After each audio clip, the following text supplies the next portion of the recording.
Hello good morning. तो आज start कर रहे हैं लेक्चर नंबर 4। लेक्चर नंबर 4 में पढ़ें आज मेनली पढ़ेंगे न्यूटन लॉ ऑफ मोशन के बारे में।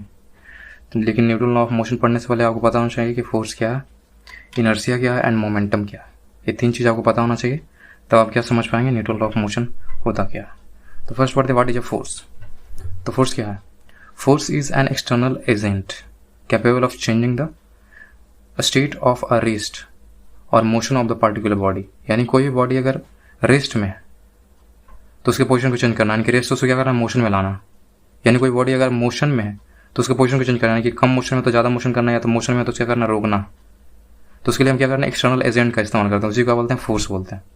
दूसरा डेफिनेशन आपको लिखना चाहेंगे तो दूसरा डेफिनेशन होता है द पुश और पुल ऑन एन ऑब्जेक्ट। किसी ऑब्जेक्ट क्या करते हैं, पुश और पुल अप्लाई कर रहे हैं, लेकिन क्या विद द मास, यानी कि बिना मास।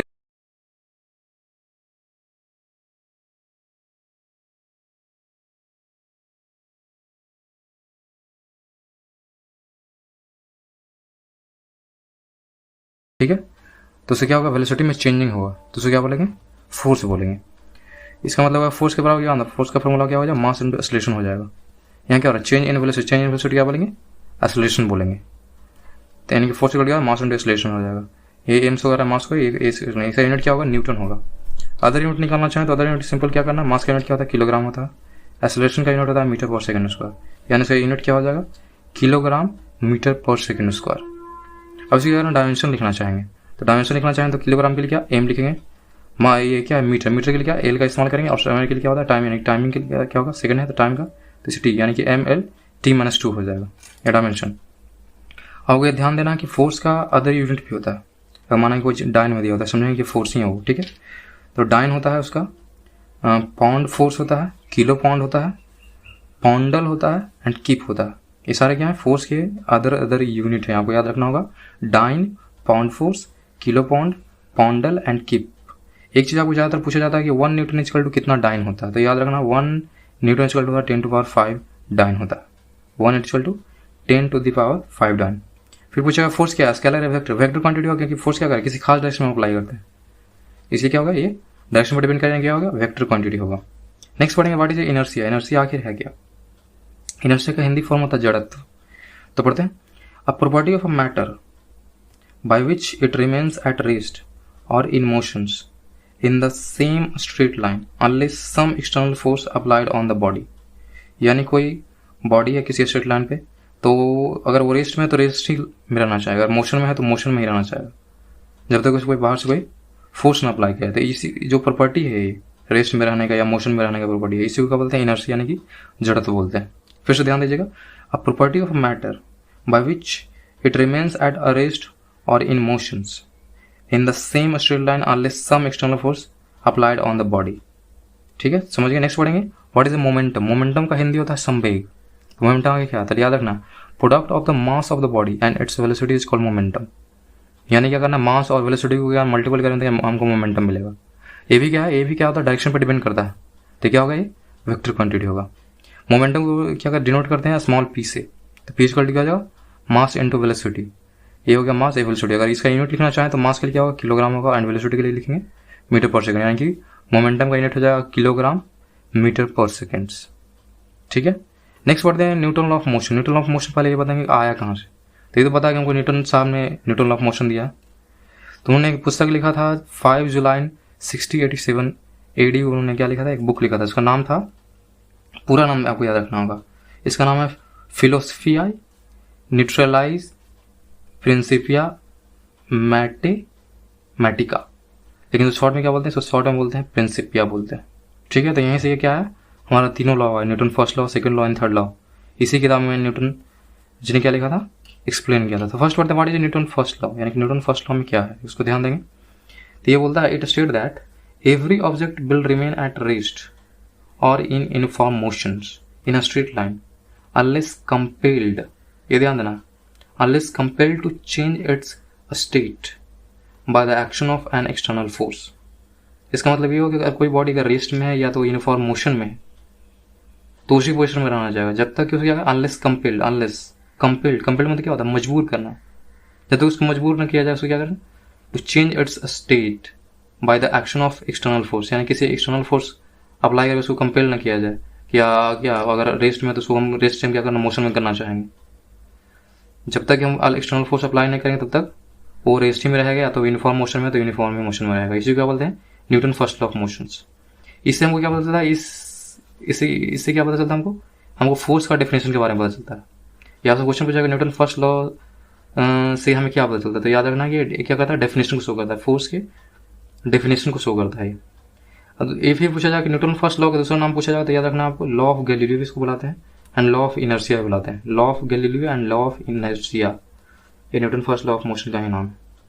इसका एग्जाम्पल देखना चाहेंगे तो यहाँ लिखा है, using the seat belt in the car while driving. हम क्या करते हैं, सीट बेल्ट का इस्तेमाल क्यों करते हैं कार में, जान रहे अगर ब्रेक का इस्तेमाल करेंगे हम क्या है, कार अगर ड्राइव चल रहा है, मोशन में चल रहा है कार, ठीक है, तो क्या कर रहा है, हमारा बॉडी भी मोशन में है, अचानक ब्रेक लगाएंगे तो हम आगे गिर झुकेंगे, जिससे क्या होगा, हम एक्सीडेंट हो सकता है। इसलिए क्या करते हैं, सीट बेल्ट का इस्तेमाल करते हैं ताकि हम आगे ना झुकें, पीछे में क्या, सीट के पीछे हम क्या ठीक से बैठे रहें, इसलिए हम सीट बेल्ट का इस्तेमाल करते हैं। नेक्स्ट पढ़ेंगे Newton second law of motion, ये क्या कहता है, इसके बारे में ध्यान देंगे। तो ये बोल रहा है, it state that the rate of change of momentum of a body is directly proportional to the क्या, फोर्स अप्लाइड। यानी कि क्या कर रहा है, जब जो मोमेंटम होता है किसी बॉडी का, जो चेंजिंग मोमेंटम होता है, क्या कहता है, फोर्स के डायरेक्टली प्रोपोर्शनल होता है। आगे पढ़ते हैं, and this change in momentum take places in the direction of the applied force. यानी जिस डायरेक्शन में आप फोर्स अप्लाई कर उसी डायरेक्शन में क्या होगा, चेंज इन मोमेंटम होगा, याद रखना। फिर से पढ़ना चाहेंगे, the rate of change of momentum of body is directly proportional to the force applied, and this change in momentum take places in the direction of the applied force. इसका मतलब है कि जो rate of change of momentum होता है किसी body में, वो अप्लाइड फोर्स के डायरेक्टली प्रोपोर्शनल होगा और उसी डायरेक्शन में होगा जिस डायरेक्शन में क्या कर रहा है, फोर्स अप्लाई कर रहा है। इसका मतलब होगा dp अपॉन dt डायरेक्टली क्या हो जाएगा, f हो जाएगा। एंड f इक्वल टू क्या लिख सकते हैं, कांस्टेंट मानते हैं तो क्या dp अपॉन dt मानते हैं, ठीक है। माना कुछ कांस्टेंट है 1 या k लिख सकते हैं, k भी कांस्टेंट लिख सकते हैं, कुछ भी लिख सकते हैं, ठीक है। यहाँ p मोमेंटम का फॉर्मूला हम पढ़ चुके हैं, मोमेंटम चोली का था, मास इंटू वेलोसिटी होता है, तो इसको क्या लिख सकते हैं, d into mass into velocity अपन dt कर सकते हैं। मास मैंने क्या करा, बाहर कर दिया, बचा क्या, dv अपॉन dt।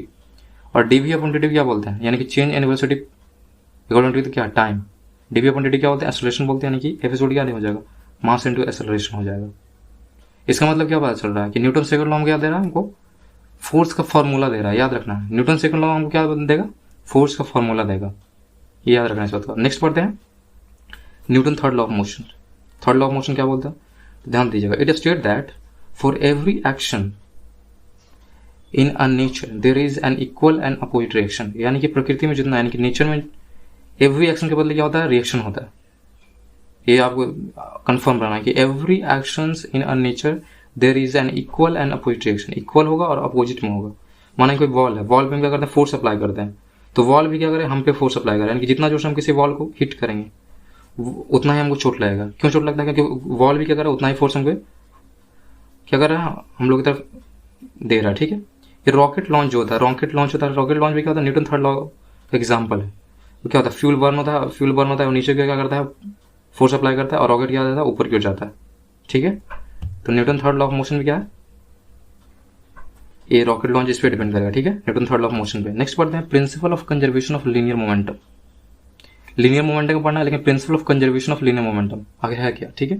मोमेंटम मतलब जान रहे हैं, मोमेंटम का मतलब क्या होता है, संवेग होता है, ध्यान देना। तो यहाँ पढ़ते हैं, if no external force acts on a system of bodies the total linear momentum of the system of body remains constant. यानी किसी भी तरह का एक्सटर्नल फोर्स अगर अप्लाई नहीं करते, किसी भी क्या लीनियर मोमेंटम बॉडी में, कोई बॉडी है सिस्टम ऑफ बॉडी और लीनियर मोमेंटम उसके पास है, ठीक है, और कोई भी हम फोर्स अप्लाई नहीं करेंगे तो वो मोमेंटम क्या रहेगा, कांस्टेंट रहेगा, सिंपल सी बात है। If no external force acts on a system of body the total linear momentum of the system of body क्या होगा, कांस्टेंट रहेगा। किसी बॉडी में एक्सटर्नल फोर्स लगा ही नहीं रहे हैं तो जो मोमेंटम क्या रहेगा, जो पहले था वो बाद में भी रहेगा।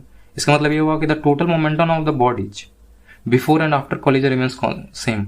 माना कि दो बॉडी ए एंड बी, ये आपस में क्वालिटी कर रहा है, अभी क्या हुआ, अलग हुआ ए एंड बी, ठीक है। लेकिन क्या बाहर से कोई फोर्स अप्लाई कर रहे हैं, नहीं, सिंपल क्या कर, दोनों को क्या कोलाइड कर रहे हैं, बाहर से कोई फोर्स अप्लाई नहीं करना, ये ध्यान देना, किसी भी तरह का फोर्स अप्लाई नहीं करना।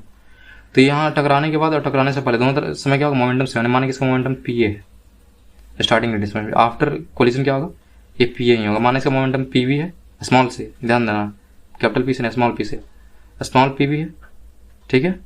तो ये क्या होगा, कोलिजन के बाद भी क्या इसका मोमेंटम क्या होगा, स्मॉल पी वी होगा, ठीक है।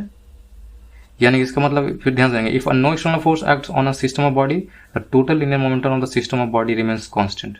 ठीक है, नेक्स्ट पढ़ते what is a impulse. Impulse का हिंदी होता है आवेग। आवेग क्या है, ये ध्यान देना, when a large force acts on a body for a very small time then the force is called impulsive force.